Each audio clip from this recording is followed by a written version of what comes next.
سلام، چطوری بچه ها؟ محمد شالی هستم. خیلی خوش اومدین به جلسه 27م از پکیج آنریل انجین و پارت چهارم که حالا پارت آخره و امیدوارم که تا اینجا آموزش لذت برده باشید و حتما بچه ها ویدیو لایک بکنید، سابسکرایب بکنید که بتونیم جلسات بعد رو با انرژی بیشتری ضبط بکنیم.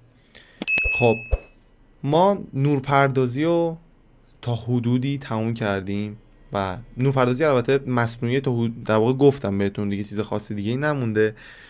میخوایم صحنه رو آماده بکنیم یکم واسه اینکه دوربین گذاری انجام بدیم و یکم نور رو تنظیم بکنیم، نور طبیعی تنظیم بکنیم که بعدش بریم سراغ رندرهای نهاییمون.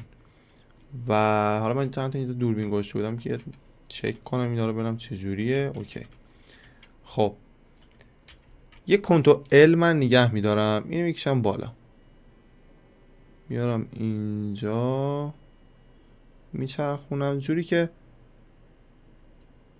یکم سایه های درخت‌ها رو ما داشته باشیم. البته بازم سایه اضافه میکنیم ما، ولی فعلا همچین سایه ما میخوایم و که حالا بتونیم داخل کارمون اینو بیاریم. بچه نکته‌ای که هستش اینه که بذارید من اینو یکم یه دقیقه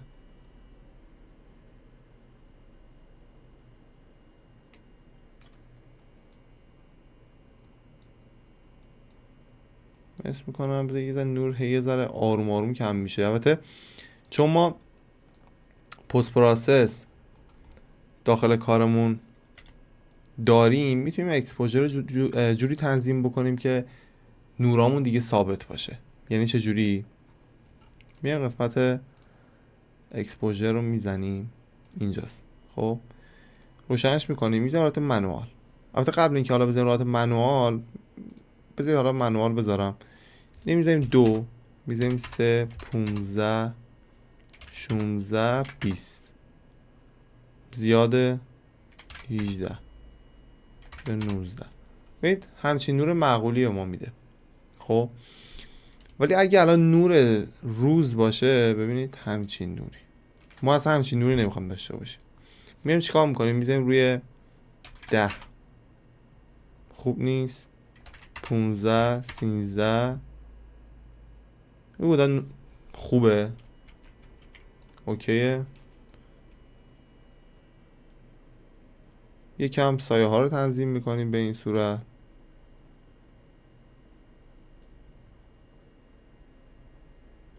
اینجا میاییم میبینید یه ذره حالت بهتری میگیره اینجوری. اطرافو من یکم پرترش میکنم، یعنی اینجایی که الان ما داریم اینم یکم زیاد شده، یکم میخوام اینجاها رو پر کنم، یکم پشت ساختمونمون خالی نباشه و یکم پر مشخص باشه همه چی.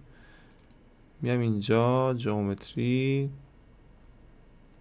و از این درختا اینجا استفاده میکنم، یکم میارمش پایین.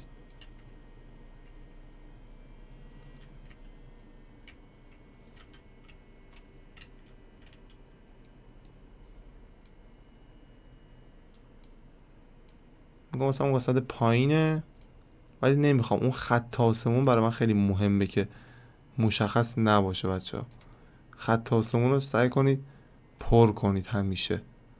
حالا تو هر نرم افزاری که کار میکنید، آلت رو بگیرم، هر نرم افزاری که کار میکنید بیایید و اون خط اون پشت رو پر بکنید. حالا هر جوری که شده، میخواید آدم بذارید، میخواید درخت بذارید. من خودم درخت میذارم، یه کوه و این چیزا پشتش پر میکنم که این خط آسمونه معلوم نشه. یا مثلا از اینم میتونیم بذاریم، کامرا عقب‌تر، اینورتر، یه ذره پایین‌تر. الان بهتره. و یه سری درختای بلند میخوام واسه اینجا، ببینید اینجا البته سنگ هستش ولی خب حالا به درد ما نمیخوره فعلا. ببینید همچین درختی اینجا میخوایم و همینطور. نمیدونم چرا این رفته، بخاطر فکر میکنم این باشه دیگه. خیلی من اینو آورده بودم بالا. بذارم مثلا ماهیه مشخص باشه فقط. بریم این ورش هم چند تا درخت بذاریم، مثلا اینجا یه درخت اینجوری بذاریم، مثل درخت های بلند حالت سوزنی برگ اینجا بذاریم که یکم بهتر مشخص بشه.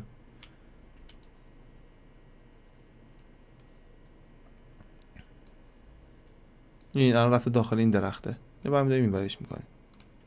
مثلا هیچ مشکلی اینجا نخواهیم داشت. عالیه. یکم دوست دارم نور کل صحنمون گرمتر بشه. من میذارم 4500. زیاده فکر میکنم. 5000. الان باز یکم بهتر حدوداً. کنترل ال رو نگه میدارم. یه همچین چیزی اینجا داشته باشیم با همچین سایه هایی. همینجوری بچرخونیم ببینید کجا سایه هاش خوب میشه. حالا ارتفاع خورشید خوبه حدوداً. اینجا خیلی خوب بود. بچه از پست پراسس میرم بیرون آکنید کلا همه چی خراب میشه. خوبیه پست پراسس دقیقا همینه که بتونید ازش استفاده بکنید تو اینجور موقع ها که پروژهتون سبک بشه. حالا اینو چرا سلکت نمیکنه؟ اوه ببین بچه‌ها موقعی که با فالیج بذارید نمیتونید سلکتش بکنید، باید خودتون یعنی بیارید، باید همون دوباره توی فالیج برید درستش بکنید. می چی میگم؟ چند تا از این درخت‌ها بذاریم، فقط میخوام پرش بکنم، مثلا اینا هیچ کدوم توی دوربین ما نیستن. یه چند تا دوربینم میذارم. بگوید الان خیلی گرم شد. میذارم روی 6000. برگردم عقب، تیکشو بردارم.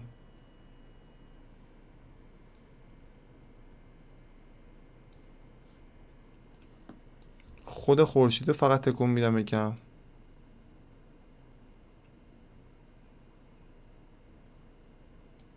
و یه کوچولو سورس انگلش مثلا میذارم روی 14. یه ذره نمیخوام نور زیاد بشه، در واقع سایه ها نمیخوام خیلی شارپ به نظر بیان. ببین بچه‌ها معمولا یه همچین چیزی برای شما میاره. ببینید یه همچین صفحه‌ای برای شما میاره. شما چیکار بکنید؟ اینجا بیاید، اینجا هرچی اتو داره بردارید تیکشو. خب اینو بذار من سیوش بکنم، دوباره میزنم.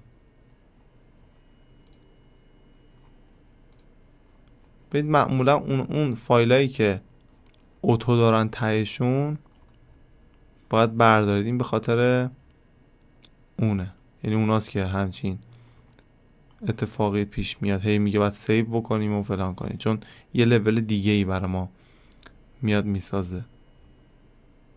اگه من این اتو رو پیدا بکنم، ببین بچه‌ها یه اینجا اتو هست، میبینید اتو 1. این تیکشو برمی‌دارید، یه سلکت میزنید، نکنید دیگه سیو میشه، لازم نیست دیگه بیاید و لولش رو عوض بکنید. مثلا اینو بهتون بگم که به احتمال خیلی زیاد برای همتون یه جایی استفاده میکنید و یه دفعه به مشکل میخوره آدم، چون خیلی ها بودن من پیام دادن که آقا هی برای من سیو میاره که میگه آقا سیو کن. بریم یه دوربین بذاریم. میایم این قسمت یه دوربین سینماتیک میاریم اینجا. خب و میریم داخلش، بریم داخل اون دوربین سینماتیک ببینید چه جوریه. قبل اینکه حالا بعد اینکه بریم داخلش میایم اینجا قسمت لنز بلوم، این بلوم دوربین رو برمیداریم که یه همچین چیزی ما بده و حالا میتونیم بیایم دوباره اکسپوژر اینجا تنظیم بکنیم، دوباره روی منوال بذاریم، مثلا بذاریم روی 12 11 همچین چیزایی، مثلا 11 و نیم، میبینید همچین چیزی. حالا الان ما دوربین داریم دیگه، میخوایم تنظیم بکنیم اینو.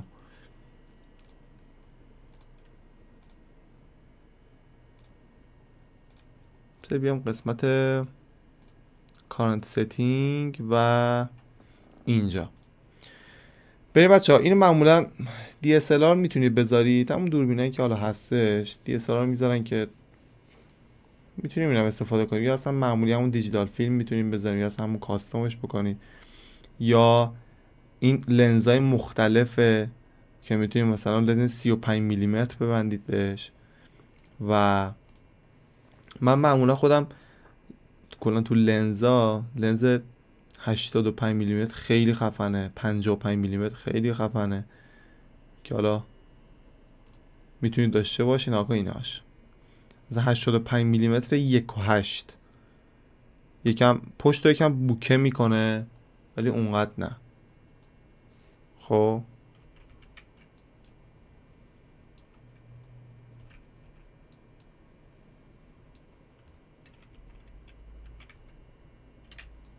یا میتونیم بزنیم روی 50 میلیمتر،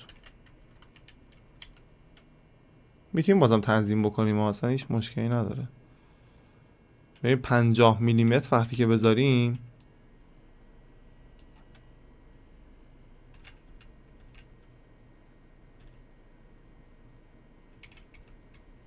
یه جای دوربین باحال میخوام، مثلا همچین جایی، مثلا یا همچین جایی.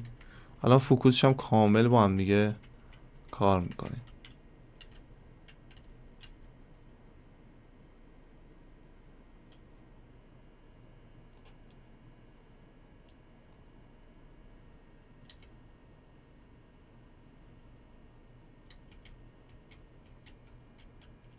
خودم از این ور خیلی بیشتر اینجا خیلی حال میکنم اینجا. خب حالا میتونیم این 2.8 رو بزنیم چند 1.4، خب که لنز ما بازتر میشه. من بیام اینجا لنز ما در واقع بازتر میشه که آقا فوکال لنز شما میتونیم 50 حالا کم و زیادش بکنیم، حالا میتونیم بیشترش هم بکنیم و کراپ ستینگش اوکیه و لنز ستینگش هم اوکیه اینجا.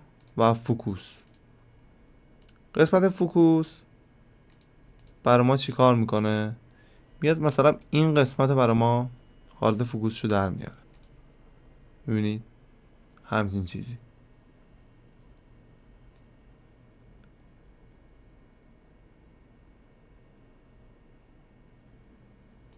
حالا این فوکوس رو اینم میتونم بذارم.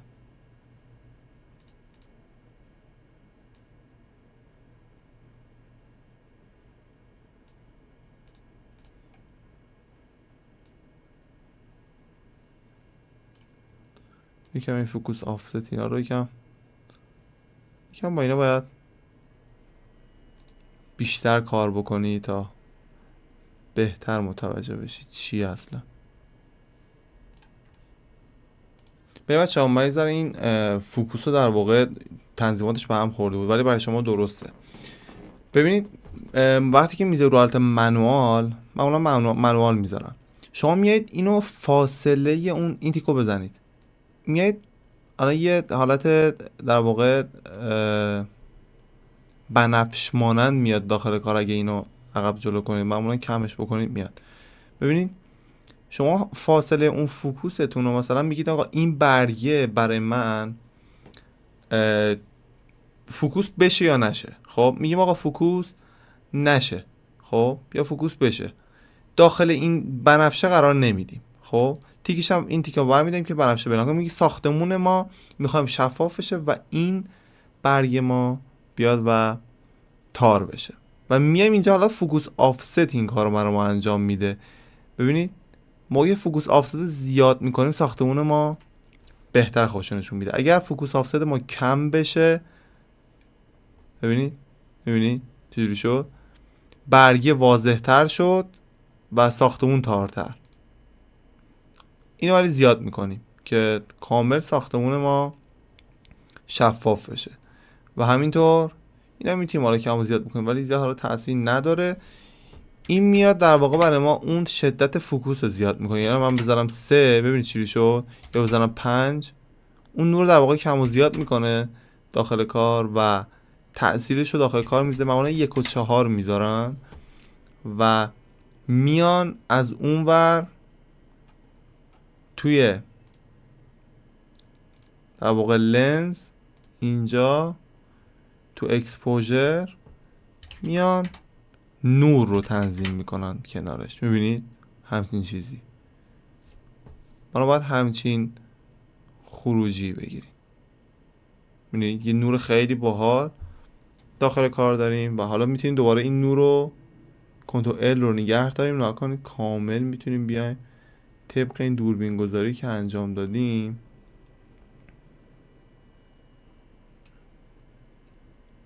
بیایم و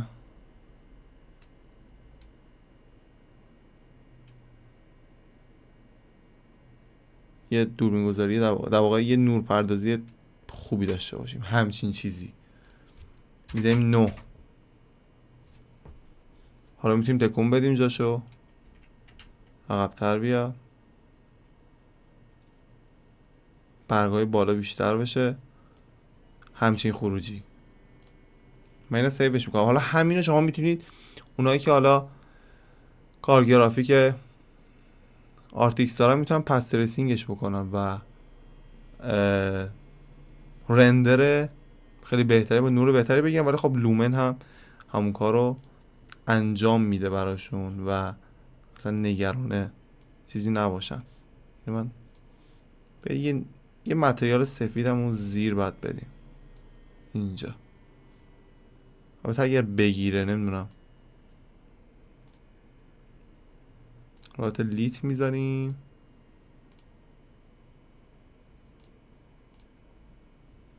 حتی دوربین در میایم میریم اینجا میام این پایین نمیدونم بگیره یا نه.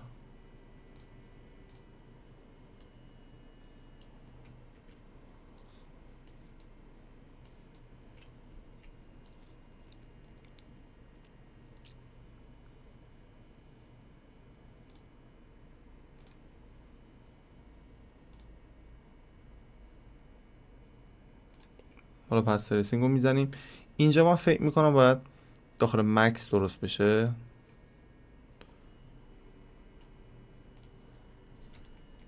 یعنی به این چیزی که اینجا هست ما بیایم یه مودیفایر شل بدیم بهش، مثل اینکه کارش فقط با اینجور چیزا حل میشه. هم 1 میلیمتر هم کافیه. دوباره اکسپورت میگیریم. من یه رفرش میکنم اینو ببینم برم درست میشه یا نه. برای بچه ها فکر میکنم که درست شده و میدیم اینجا متریال. ببین الان درست شد و تأثیرشو الان برای ما گذاشتش. حالا همین میتونیم تکون بدیم، مثلا بیاریم اینجا یه خروجی ما بده، مثلا برگردیم مثلا بالا. حالا من دوربینای مختلف رو داخل صحنه میذارم، آخر سر بهتون نشون میدم. خب بچه‌ها من اینجا اومدم حالا درخت و این چیزا رو پر کردم اطراف و که یکم خودشو بهتر نشون بده و فضا رو خالی نشون نده که مثلا آدم فکر کنه که خط آسمون مشخصه یا لندسکیپ خالیه. و رنگشون هم رو تغییر دادم، ولی خب این رنگ و باد و این یکم تنظیماتی که واسه درخت ها هستش من کامل توی جلسه لندسکیپ همه رو توضیح خواهم داد بهتون. و حالا اینجا فقط یه ذره تغییر رنگ دادمشون که اونا حالا زیاد مهم نیست، چون این جلسه بیشتر واسه نورپردازیه. بچه‌ها من اول اومدم این فریم این پنجره ها رو یکم ببینید. فرمش اینه. اول فرمش اینجوری بود، نگاه اینجا دوتا رنگ است. فرمش اول اینجوری بود، سفید بود. خب یعنی اینجوری میبینید. دیدم خوب نیستش، اومدم اینو برداشتم مشکی کردم. دقیقا شما هم همین کار بکنم. مشکی نه، یه کوچولو حالا روشن‌ترم میتونه باشه. خب و همین حالا فکرم خیلی دیگه روشن شد. اصلا کلا تیره کنم بهشو. یه دیفیوز یه دونه این. سعی کنید که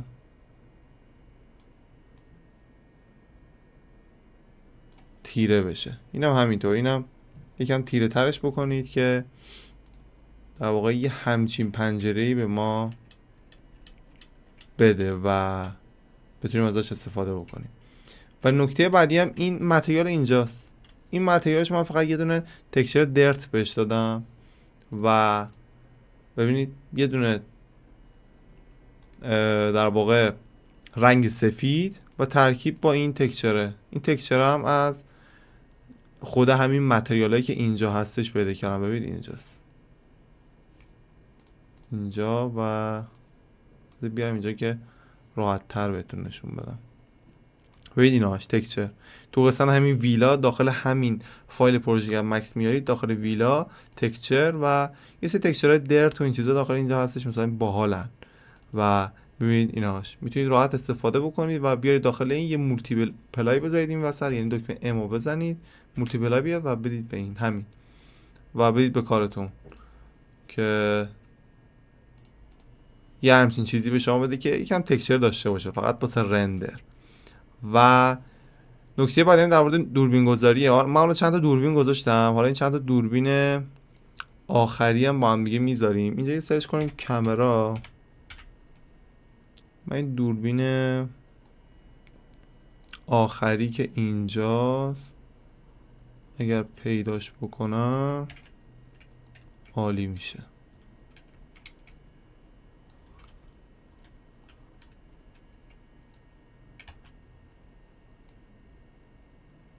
البته من داخل دوربینم، ببخشید بچه‌ها، من داخل دوربینم الان. نگاه این دوربین الان اینجاست، ایناش اینجاست. میرم داخل دوربین، یه دوربین میخوام بکارم. حالا این فضا رو میتونه نشون بده، یا مثلا میتونم دور بشم بیام بالا زوم بشم اینجا، مثلا کامرا رو باز بکنم، اینو باز بکنم و یکم این حالت زومش بکنم. این یکم دستکاری بکنی. من دارم میرم داخل چیز، داخل لنز باید برم.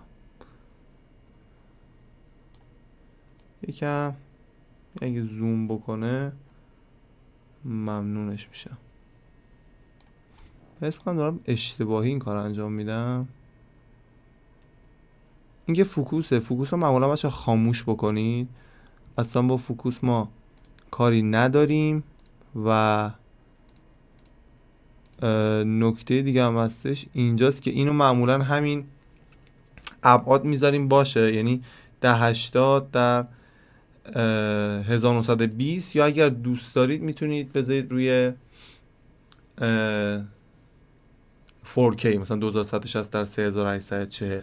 مثلا میتونید بذارید 2160 در 3840 که 4K دیگه و میتونه توی کارتون تأثیر بذاره که همچین چیزی میشه. البته من اینه دیگه برگردوندم، این اگه من تغییر بدم درست میشه. این دکمه رو بچه حتما بزنید قبل اینکه برید داخل دوربین. اینجوری کنید میره داخل دوربین اینجوری. با اینکه حالا من اینجوری حالا زوم میکنم. من رندرها رو دوست دارم عمودی بگیرم که یکم جذابتر بشه و حالا افقی هم میشه این وری گرفت. تا اینجاشون رو تغییر بدی 3840 2160 اینجوری کنید عمودی میشه. میتونه عمودی بگیرید اینو که کسی هم شک نکنه. اینجا هم اوکی. نکنید همچین جایی میتونید بذارید. میبینید خیلی راحت. اینجا یه دونه اینجا میذاریم. حالا از این دوربین میایم بیرون، یه دوربین دیگه ای برمیداریم. همینجوری بذار یه چرخ بزنم ببینم اگر از اینجا بگیرم چجوری میشه. نه اینجا خوب نیست. خب از اینجا هم خوبه. این چه متریالیه که اینجا اینجوری نشون میده؟ احتمالاً باید شیشه بشه این. بله یه میتونیم رو به رو بگیریم، ولی خب حس میکنم زیاد جالب نمیشه. یه از اینجا میگیریم. اینجا فکر میکنم رندر خوبی باشه. من یه دوباره از این دوربینه برمیدارم، آلت رو نگه میدارم، کپی میکنم و میرم داخلش. اینم دیگه عمودیه، همون عمودی من تنظیم کردم 10 شد در 1920 یا بزنید 2160 در 3840. اینم یه زوم میکنم اینجا.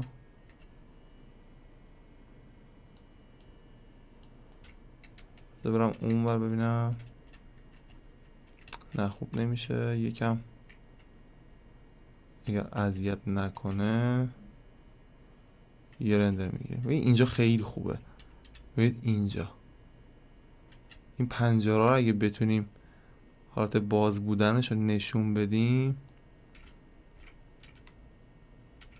خیلی چیز خفنی میشه.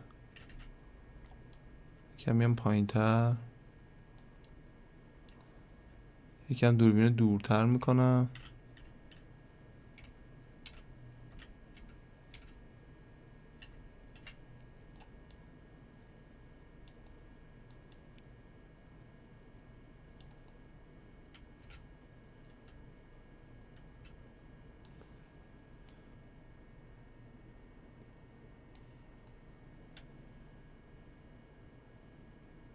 حالا عالی شد. حالا میتونید از این و لنزتون رو بچه‌ها فوکوستون رو میتونید روشن بکنید، بذار حالت منوال و ببینید اصلا فوکوس خودش دیگه الان انجام شده. حالا میتونید فوکوس مثلا بذارید روی این اینجوری و از اینجا هم اینو میتونیم کمش بکنیم، در واقع بذاریم رو 5 یا مثلا 3 یا مثلا 2 بذاریم رو 4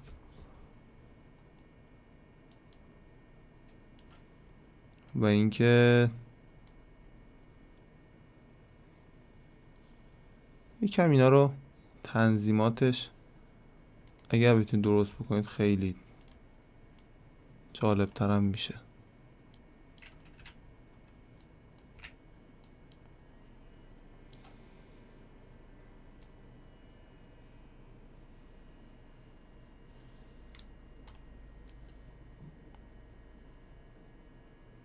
از حالت کراپ داره در میاد.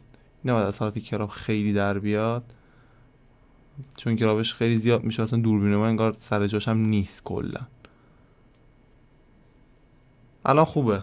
یکم فقط میخوام این پنجره معلوم بشه و یکم تأثیرشو داخل کارمون بذاره. خب اینم از این و حالا دو تا دوربین اضافه کردم میگه. اینو میام اینجا یه دونه اینجا منو داخل رندر چند تا سکونس درست کردم. این سکونس درست کردن دیگه جلسه پیش کامل دیگه توضیح دادم میگه. دوپلیکیت میگیرم اینو میذارم 5 میرم داخلش و رو پاک میکنم. این شماره 5 رو میندازم اینجا و اوکیه. فعلا تنظیماتشو دست نمیزنم. از اینم یه دوپلیکیت میگیرم اینجا و شماره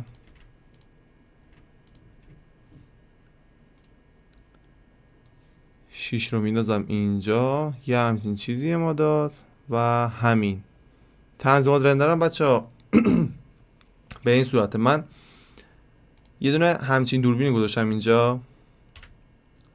خب به چه نور پردازی خوبی داره که تنظیمات رندر رو به این صورت شما بذارید. اینو جی پی جی بذارید، یه دونه این که دیفرنت رندرینگ همیشه هستش، آنتی آلایسینگ و معمول اگه که الان کیفیت خوب بگیرید. من اینو مثلا میذارم 4، اینو مثلا میذارم 32، مثلا یا 2.64 همچین چیزی. مثلا اینو میذارم 2، اینو میذارم 64 یا مثلا بیشتر. های رزولوشن هم روشن، اوتپوت هم حتما تنظیم بکنید. حالا من عمودی تنظیم کردم چون رندرم عمودیه و اینجا هم تیک اینو بزنید، اینم بذارید 4، اینو بذارید 5 که توی این فریما بگیره و همین. بقیه رندرم در واقع چیزایی که اینجا هست، یه دونم اینه که تنظیم کردم واسه دوربین، امیدوارم خوب در بیاد. یه دونم اینه که زیاد خوب نیست این به نظرم. یه دونم اینه، این خوب بود جای دوربینش. و همینطورم این که با هم دیگه درست کردیم، اینم خوب بودش. و نکته آخر هم این بود. من رندرها رو میگیرم بچه این بودش که اول درست کردیم، اینم جالب بودش. من رندر رو میگیرم حالا آخر ویدیو همشو میذارم که کامل بتونید ببینید و استفاده بکنید. و همین بچه ها، مرسی از همتون که تا آخر آموزش ما هم بودید و آموزش ها رو دنبال میکنید و لایک و کامنت و سابسکرایب و زنگوله بغل سابسکرایب یادتون نره که اون رو روشن بکنید و کامنت بذارید دیگه، انرژی بدید دیگه، و که بتونیم با هم دیگه بهترین نتایج رو در کنار هم دیگه داشته باشیم. همین بچه دیگه چیزی دیگه ای نمیمونه. تا جلسه بعد فعلا خدا نگهدار.